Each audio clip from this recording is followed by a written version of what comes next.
اب ہمیں جوائن کر رہے ہیں سابق وزیر اعظم محترم شاہد خاقان عباسی۔ بہت طویل ان کا تجربہ ہے، نہ صرف یہ کہ سیاست کا بلکہ پاکستان کی معاشی امور کا بھی۔ بہت بہت شکریہ شاہد بھائی، آپ نے ہمیں جوائن کیا ہے۔ یہ فرمائیے گا کہ اب اس پہ سیاست پہ جائے بغیر بہرحال اب ہمیں پاکستان کو سہارا دینا ہے، اس کو آگے بڑھانا ہے۔ آئی ایم ایف کے بغیر تو ہم آگے نہیں بڑھ سکتے، لیکن آئی ایم ایف کے ساتھ ساتھ وہ راستہ تجویز کیجئے جس کے ذریعے کہ ہم ایک جانب معاشی استحکام حاصل کریں اور پھر ہم معاشی ترقی کا یا معاشی تیزی کا کوئی سفر شروع کر سکیں۔ جو ہماری حدود اور قیود ہیں آئی ایم ایف کے تحت وہ تو ہوں گی، اور ایکسٹینڈڈ پروگرام بھی اگر ہو جائے تو اب ہمیں اس کو آگے بڑھانے کے لیے کیا کچھ کرنا چاہیے؟ کامران بھائی، سب سے جو ضروری بات ہے کہ سیاسی استحکام کے بغیر معاشی استحکام نہیں ہوگا۔ ہمیں اس بات کا اعتراف کرنا چاہیے، یہ دو چیزیں علیحدہ نہیں ہوتی۔ معاشی ترقی سیاسی استحکام کے بغیر نہیں ہوگی۔ ہمیں اپنے ملک کے عوام کو یہ بتانا چاہیے کہ آئی ایم ایف پروگرام ہے کیا۔ آئی ایم ایف کے پاس ہم جاتے ہیں، ہمارے پاس نہیں آتا۔ یہ ایک والنٹری ایکٹ ہے، یہ ہم اپنی مرضی کے ساتھ یہ فیصلہ کرتے ہیں کہ ہم آئی ایم ایف کے پاس جائیں گے، جس کو لینڈر آف لاسٹ ریزورٹ کہا جاتا ہے کہ جب کہیں سے آپ کو پیسہ نہ مل رہا ہو، کوئی بھی آپ پہ اعتماد نہ کرے، تو آئی ایم ایف آپ پہ اعتماد کرتا ہے، آپ کو کچھ رقم دیتا ہے کہ آپ کے معاملات سٹیبلائز ہو سکیں، اور ان کے آنے سے دوسرے جو لوگ آپ کو قرضہ دیتے ہیں یا مزید مالی امداد کرتے ہیں وہ بھی یہ وہاں سے کمفرٹ لیتے ہیں کہ ان کو بھی اعتماد ملتا ہے کہ جناب یہ ملک ایک ذمہ دار ملک بن گیا ہے۔ تو بات ساری ذمہ داری کی ہے، ہم نے اپنی معیشت کو چلانے میں ذمہ داری کا ثبوت نہیں دیا، اس کی وجہ سے ہماری بے پناہ مالی مشکلات پیدا ہو گئی ہیں۔ اب جو آئی ایم ایف پروگرام نیا آیا ہے، میرا خیال ہے کہ سب سے زیادہ ضرورت آج اس بات کی ہے کہ ملک کی عوام کو ساتھ ساتھ یہ ضرور بتایا جائے کہ آئی ایم ایف کیا کہہ رہا ہے، ہمارا کیا موقف ہے، اور آخر میں جو فیصلہ ہوتا ہے وہ فیصلہ ہے کیا۔ یہاں پر ہر قسم کے شک اور شبے رہتے ہیں آئی ایم ایف کے بارے میں کہ یہ کوئی ایجنڈا ہے پاکستان کو تباہ کرنے کا، یہ کوئی ایجنڈا ہے ہماری معیشت کو ختم کرنے کا، ہمیں دباؤ میں رکھنے کا۔ ان باتوں سے ہمیں نکلنا پڑے گا۔ ہم 70 سال سے یہی باتیں سن رہے ہیں کہ فلانا ایجنڈا آ گیا ہے، فلانا آئی ایم ایف آ گیا ہے۔ آج ہمیں بنیادی بات یہ ہے کہ دنیا یہ کہتی ہے کہ آپ ایک ذمہ دار ملک نہیں ہیں، آپ اپنے وسائل سے زیادہ خرچ کرتے ہیں، اپنی آمدن سے زیادہ اخراجات ہیں آپ کے، اور آپ کوئی مزید ایسا قدم نہیں لے رہے کہ اپنی معیشت کو درست کر سکیں، تو ہم آپ کو فارمولہ دیں گے۔ بدقسمتی سے آئی ایم ایف کا فارمولہ وہی ہوتا ہے پوری دنیا کے لیے، وہ یہ نہیں دیکھتے کہ اس ملک کے مخصوص حالات کیا ہیں۔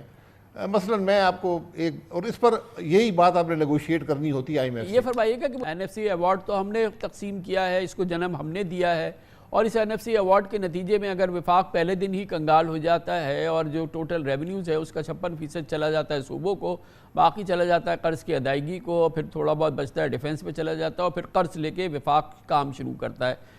اس میں تو کوئی آئی ایم ایف کا لینا دینا نہیں ہے، لیکن کیا پاکستان اکنامکلی سروائیو کر سکتا ہے، اور پاکستان کی فیڈریشن اور خاص طور پہ وفاق سروائیو کر سکتا ہے این ایف سی کی موجودہ حیت میں؟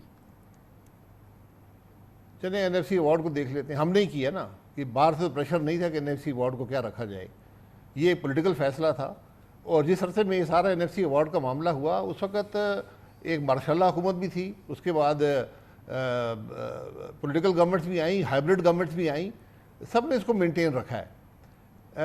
این ایف سی ایوارڈ کو پروٹیکشن مل گیا 18ویں ترمیم میں، جس سطح پر وہ تھا اس سے آپ اس کو زیادہ کم نہیں کر سکتے۔ اب مسئلہ یہ ہے کہ اگر اس کو آپ کم کر دیتے ہیں، پیسے وفاق اپنے پاس رکھ لیتا ہے، صوبوں کو پیسے کم جاتے ہیں، تو پھر صوبے کیا کریں گے؟ صوبے بھی قرضہ لیں گے۔ بات تو قرضے کی ہے، بات تو اخراجات کو کم کرنے کی اور آمدن بڑھانے کی ہے۔ چاہے وہ پیسے وفاق رکھ لے اور وہ قرضہ کم لے اور آپ کے صوبے قرضہ لینا شروع کر دیں، یا وفاق پیسے کم رکھے اور قرضہ زیادہ لے اور صوبے قرضہ نہ لیں۔ چوائسز یہ ہیں آپ کے پاس۔ آپ جو اصل حقیقت ہے اس کی طرف تو آپ گئے ہی نہیں کہ آپ نے نہ اخراجات کم کرنے کی کوشش کی، جو آپ کے نقصانات ہو رہے ہیں آپ کو پاور سیکٹر میں، دیگر جو ادارے ہیں، پی آئی اے ہے، ریلویز ہے، اسٹیل مل تھی، ان کو آپ نے درست نہیں کیا۔ تو آپ نے وہ مشکل فیصلے نہیں کیے جو آپ کو کرنے چاہیے تھے۔ آپ نے ٹیکس بیس کو بڑھایا نہیں، آپ نے ہمیشہ انڈائریکٹ ٹیکسیشن کو بڑھاتے رہے، ڈائریکٹ ٹیکسیشن پہ آئی نہیں۔ تو یہ بنیادی فیصلے ہیں۔ ہم نے اس کا ایک آسان ذمہ دار ڈھونڈ لیا، اس کو این ایف سی ایوارڈ۔ اچھا، بڑی عمدہ بات کی آپ نے کہ آپ نے بڑی عمدہ بات کی کہ بہرحال اخراجات تو ہونے ہیں۔ اب اگر ہم صوبوں کو نہیں دیں گے تو صوبے قرضے لیں گے، اور صوبے قرضے لیں گے تو پھر دوسرا مسئلہ وہاں کھڑا ہو جائے گا۔ لیکن یہ فرمائیے گا کہ بنیادی چیز یہ ہے کہ ہمارا tax to G D P ratio miserable ہے، دنیا کی کم ترین جگہوں پر ہے، 9% کے قریب ہوگا۔ اس کو 15-16% کرنے میں مکمل ناکامی کی وجہ بتائیے، یعنی کہ پاکستان میں ٹیکس نیٹ کیوں جتنا ہونا چاہیے کم از کم ہونا چاہیے وہ نہیں ہے، کیوں ہم ایک نیا نظام جنم دے چکے ہیں نان ٹیکس فائلرز کا، یہ تمام چیزیں جو ہیں، اور ایف بی آر جو نام ہے یہ تو ایک خوف کا، بلیک میلنگ کا نشان اور اس کی علامت ہو گئی ہے۔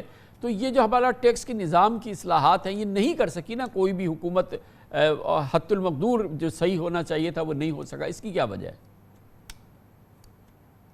جی نہیں ہو سکا نا۔ دیکھیں میں یہ کہہ رہا ہوں کیونکہ سیاسی استحکام نہیں تھا، ہم نے ہمیشہ سیاست میں مداخلت کی، الیکشن چوری ہوئے، غیر نمائندہ حکومتیں بناتے رہے، کبھی ہائبرڈ نظام بنا دیا، کبھی کچھ اور بنا لیا، ہم یہ کرسیوں کے بدر بانٹ کرتے رہے، تو اس میں تو ملک کو استحکام نہیں ملے گا، نمائندہ حکومت نہیں آئیں گی، سیاست کے اندر وہ صلاحیت نہیں آئے گی جو معاملات کو حل کر سکے۔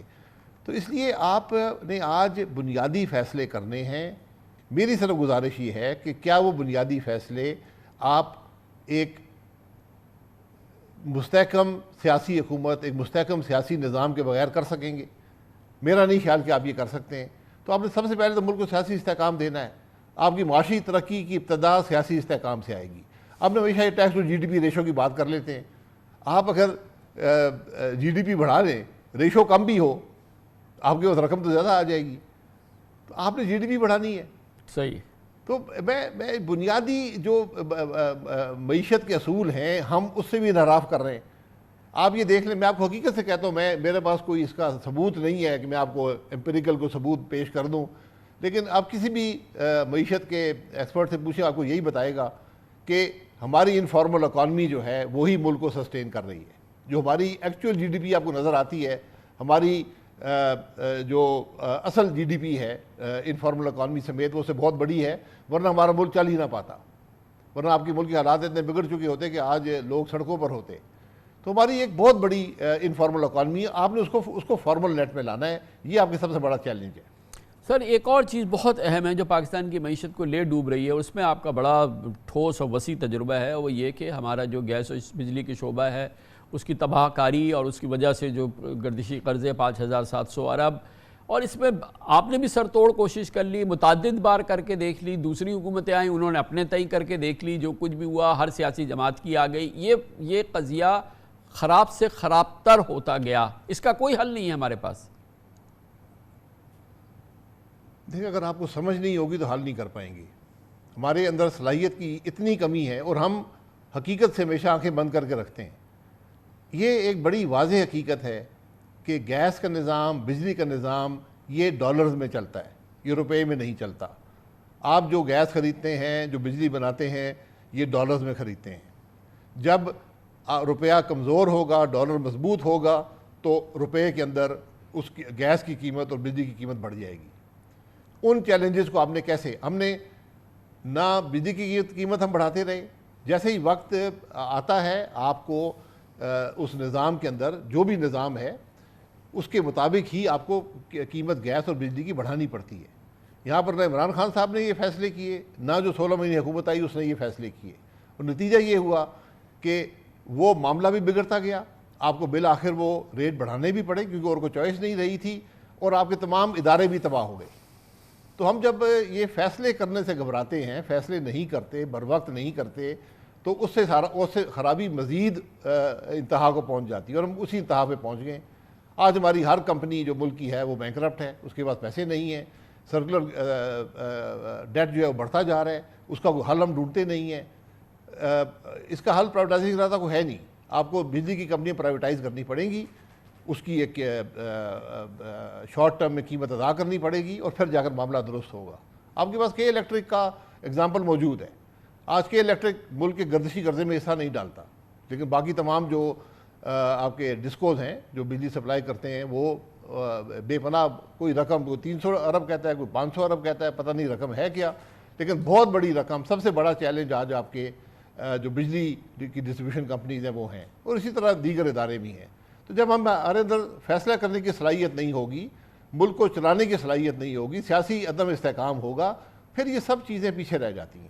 اب بس اب یہ فرمائیے گا کہ یہ جو ہمارا ایف بی آر ہے جس کا جو کہ ظاہر ہے کہ بری طرح سے فیل ہو گیا ہے، آپ نے فرمایا ایک پہلو یہ ہے کہ جی ڈی پی بڑھ جائے تو tax to G D P بڑھ جائے گا، لیکن جو کہ ایک بڑے بڑے نیٹ ہیں جس کا کہ آپ نے کہا، آپ نے عرض کیا کہ یہ جو ہمارا انفارمل سیکٹر ہے وہ بہت بڑا سیکٹر ہے، شاید فارمل سیکٹر سے بڑا ہے، اور اس کو اگر ہم ٹیکس نیٹ میں لے آئیں تو یقیناً پاکستان کا بہت بڑا مسئلہ حل ہو جائے گا۔ نہ لانے کی کیا وجہ ہے؟ اور اب ظاہر ہے کہ کوششیں ہو رہی ہیں ایف بی آر کو تقسیم کر دیں ہم کسٹمز میں اور آئی آر ایس کے اندر، اور پھر بہرحال مختلف سوچیں ہو رہی ہیں جس میں ایک ڈیجیٹائزیشن ایک بڑی کرٹیکل سوچ ہے جو کہ چل رہی ہے۔